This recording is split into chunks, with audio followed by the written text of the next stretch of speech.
ప్రార్థన అత్యంత శక్తివంతమైన ఆయుధం. Prayer is the most powerful weapon. నీ ప్రార్థనలకు జవాబు. మొదటి అంశము, ప్రార్థనే తాళపు చెవి. సొలొమోను ఇలాగు ప్రార్థించుటయు విన్నపము చేయుటయు ముగించి ఆకాశము తట్టు తన చేతులను చాపి యెహోవా బలిపీఠం ఎదుట మోకాళ్ళూనుట మాని లేచి నిలిచెను. మొదటి రాజులు 8వ అధ్యాయము 54వ వచనము. నీ కొరకే నేను ప్రార్థిస్తున్నాను అని కొన్ని నిమిషాల క్రితం మీరు పాడినందుకు మీలో ప్రతి ఒక్కరికి నేను కృతజ్ఞతలు తెలియజేస్తున్నాను. మీరు దానినే చేయాలని నేను కోరుచున్నాను. నేను ఆధారపడేది ఈ ప్రార్థన మీదనే. ఇది దేవుని మర్మములన్నింటి యొక్క రహస్యం అయ్యున్నది. దేవునికి చెందిన సమస్తానికి తలుపు తెరిచే తాళపు చెవి ఈ ప్రార్థనే అయ్యున్నది. నీవు ప్రార్థించి మరియు విశ్వసించినట్లయితే నీవు ప్రార్థన చేయనప్పుడు దేవునికి తెలియజేసిన నీ అవసరతను, నీ కోరికను నీవు పొందుకున్నావని నమ్మవలెను. సంఘము చేయుచున్న వాటిని గురించి మాట్లాడుకుందాం. సంఘానికి ఏకైక తాళపు చెవి ఇవ్వబడింది, అదే ప్రార్థన. ఇప్పుడు మనం చేయవలసినది ఏమనగా దేవుని ప్రణాళికలోనికి తిరిగి వచ్చి దేవుడు మనలను ఏమి చేయవలనని కోరుచున్నాడో కనీసం తెలుసుకోవాలి.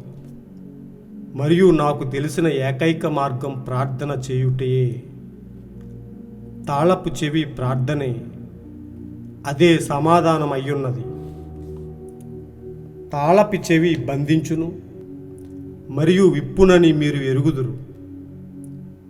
చూసారా, నీవు విప్పగలవు లేక బంధింపగలవు. అది సరే. ఒకే తాళపు చెవి బంధింపగలదు, విప్పగలదు. విప్పగలిగిన తాళపు చెవియే బంధిస్తుంది. అది ఖచ్చితం. చూసారా, ఎందుకనగా అది 2 విధాలుగా పనిచేస్తుంది. ఎప్పుడైనా సంఘము దానిపై దృష్టి నిలపకపోవడం ఎంత దయనీయం. ఈ రాత్రి 14 సంవత్సరాల వయసుకు పైబడిన ఈ వ్యక్తి మాత్రమే కాదు గాని దేనినో మనం సమీపించుచున్నామని ఎరగవలసిన వారమై ఉన్నాము.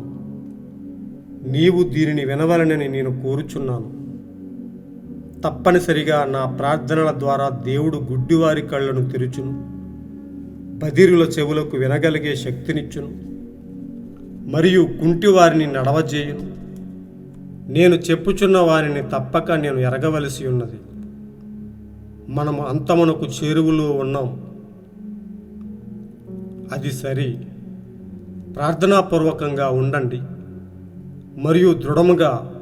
ఇప్పుడు మనం ప్రార్థించినట్లయితే దేవుడు మనలను ఆశీర్వదించి మన మనస్సులను తెరిచి మనము జీవిస్తున్న గడియను తెలుసుకున్నట్లు చేయును. జ్ఞాపకముంచుకొనండి, ఆ మహా తీర్పు దినమందు మీ ప్రార్థనలు లెక్కించబడతాయి. పునరుద్ధానమందు వాటిని కూడా తెచ్చుకునేటట్లు చేయడమే నా ప్రయత్నం.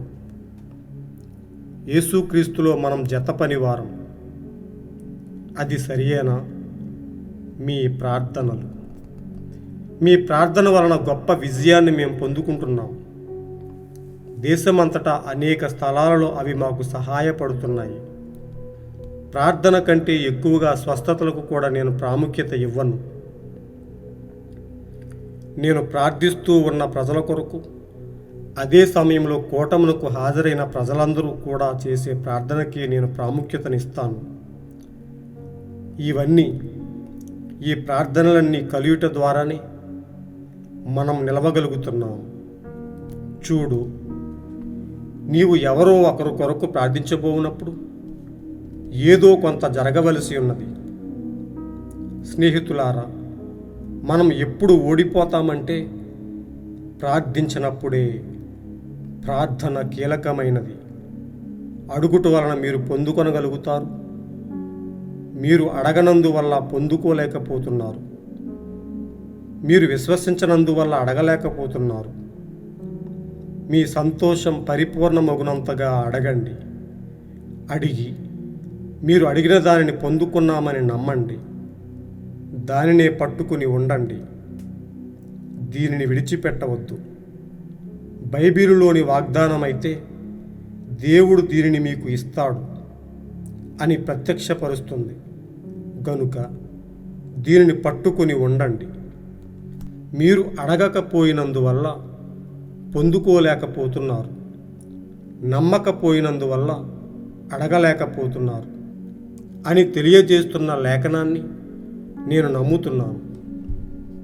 మన సంతోషం పరిపూర్ణమవునట్లుగా అడిగి విశ్వసించాలని ఆయన కోరుతున్నాడు. విస్తారంగా అడగాలని ఆయన కోరుతున్నాడు. గొప్ప వాటి కొరకు అడగండి. ఏదో చిన్న ఆవగింజంత విశ్వాసం అని మీ విశ్వాసానికి హద్దులు ఏర్పరచవద్దు. ఇక్కడ నుండి వేరు విధమైన విశ్వాసంతో గొప్ప వాటి కొరకు సాగిపోండి. అడగండి. చిన్నవాటిని పొందుకున్నట్లే గొప్ప వాటిని పొందుకోవడం కూడా సులువే. నీవు కేవలం నమ్మాలి. కావలసినదంతా అదే. నీవు విశ్వాసమును కలిగి ఉండి సరిగ్గా దానిని ఎలా ఉపయోగించాలో తెలుసుకుంటే అంతా సరిపోతుంది. నీవు దానిని కార్యనిర్వహణలో పెడితే అంతా బాగుంటుంది. మనం గొప్పవాటి కొరకు అడగాలని దేవుడు కోరుతూ ఉన్నాడు. ఆయన ఆశీర్వాదములు ఎన్నడూ తరిగిపోవు. ఒక సముద్రం మధ్యలో నుండి చిన్న చేప బయటకు వచ్చి నేను తగినంత నీటిని త్రాగితే ఇది ఎండిపోతుంది కదా అన్నదనుకోండి, అది కేవలం తర్క విరుద్ధం అవుతుంది. లేక విశ్వాసికి దేవుడిచ్చే ఆశీర్వాదాలు తరిగిపోవును అనే ఆలోచన యుక్తిగా ఆలోచించుట అవుతుంది. పరలోక ఆశీర్వాదాలన్నీ నీ కొరకే. ఆ దినమందు మీరు నా పేరట అడుగుదురు గాని మీ విషయమై నేను తండ్రిని వేడుకుందునని మీతో చెప్పుటలేదు. మీరు నన్ను ప్రేమించి నేను దేవుని యొద్ద నుండి బయలుదేరి వచ్చి తినని నమ్మిరి గనుక తండ్రి తానే మిమ్మల్ని ప్రేమించుచున్నాడు. యోహాను 16వ అధ్యాయము 26వ వచనము 27వ వచనము.